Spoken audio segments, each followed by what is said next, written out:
Hello students, फिर आज के कैप्सूल में हम डिस्कस करने जा रहे हैं रेडॉक्स रिएक्शन को। और रेडॉक्स रिएक्शन में हम पहचानने जा रहे हैं ऑक्सीडेंट और रिडक्टेंट को। आ जाइए मेरे साथ। देखो, ऑर्गेनिक केमिस्ट्री से काफी इंपॉर्टेंट सेक्शन है ये, है ना। तो जितने एग्जाम्स यहाँ पर लग रखे हैं इंक्लूडिंग सीयूईटी, सब जगह आपको ऐसे क्वेश्चन देखने को मिल सकते हैं। आ जाइए मेरे साथ। अब मैं यहाँ पर क्योंकि ऑक्सीडेशन नंबर की बात कर रहा हूँ स्टूडेंट्स, किसकी बात कर रहा हूँ? ऑक्सीडेशन नंबर की। तो आज के कैप्सूल में हम ऑक्सीडेशन नंबर से चीजों को निकालना सीखेंगे, है ना। 9th-10th में जो भी हमें चीजें पता है कि किसी सब्सटेंस को हम कब ऑक्सीडाइज्ड जोन में डालते हैं, रिड्यूस्ड बोलते हैं, ऑक्सीडाइजिंग एजेंट क्या होता है, रिड्यूसिंग एजेंट क्या होता है, तो उन चीजों को वहां छोड़ देना है। आज हम ऑक्सीडेशन नंबर से, है ना, चार्ज अलग है, ऑक्सीडेशन नंबर अलग है, तो ऑक्सीडेशन नंबर से मैं ऑक्सीडेंट और रिडक्टेंट को टारगेट करने वाला हूं। आ जाइए मेरे साथ। तो करेंगे हाइड्रोजन प्लस आयन, तो निकालने की तो जरूरत ही नहीं है, सही है। नॉर्मल एटम की बात हो रही है, जीरो, चाहे मेटल हो चाहे नॉन मेटल की बात करें, चाहे मॉलिक्यूल की बात करें, शायद किसी को कोई दिक्कत नहीं है, ठीक है। दूसरी रिएक्शन को भी मैं साइमल्टेनियसली लेकर चल रहा हूं। अब देखो, यहां पर नाइट्रेट आयन है, अब इसको समझना है ऑक्सीडेशन नंबर कैसे निकालेंगे, है ना।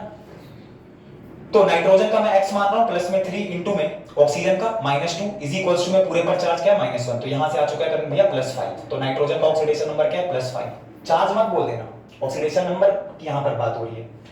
तो नाइट्रोजन का ऑक्सीडेशन नंबर है +5, ऑक्सीजन का क्या होता है? -2। वहीं अगर मैं जिंक 2 प्लस आयन की बात करूं तो दिक्कत ही नहीं है कोई। नाइट्रोजन की अगर यहां पर बात करें तो x प्लस में 4, हाइड्रोजन का क्या होता है? +1, और पूरे पर चार्ज क्या है? +1, तो यहां से क्या आ चुका है? -3, है ना। यहां से क्या आ चुका है? -3। तो नाइट्रोजन का ऑक्सीडेशन नंबर क्या है? -3। हाइड्रोजन का +1, बदलने वाला नहीं है। हाइड्रोजन का +1, ऑक्सीजन का -2। अब यार साफ साफ आप देख रहे हो कि ऑक्सीजन का और हाइड्रोजन का तो ऑक्सीडेशन नंबर चेंज ही नहीं हो रहा है। रिएक्टेंट को देखो और प्रोडक्ट को देखो, तो क्या ऑक्सीडेंट और रिडक्टेंट को हम टारगेट कर पाएंगे? जी हां, बिल्कुल टारगेट कर पाएंगे। आइए ध्यान से देखो, तो जिंक से Zn2+ आयन है, 0 से +2 का मतलब क्या है? ऑक्सीडेशन नंबर बढ़ा है, तो इसका मतलब जिंक किसकी तरह बिहेव करेगा? Zinc will act as reductant. बहुत बढ़िया, जिंक रिडक्टेंट की तरह एक्ट करेगा। पूरा पूरा नहीं लिखूंगा मैं। वहीं अगर हम बात करें नाइट्रेट आयन, नाइट्रेट आयन की स्टूडेंट्स अगर मैं बात करूं तो नाइट्रेट आयन से अमोनियम आयन साफ साफ देख रहे हो आप, है ना, +5 से -3।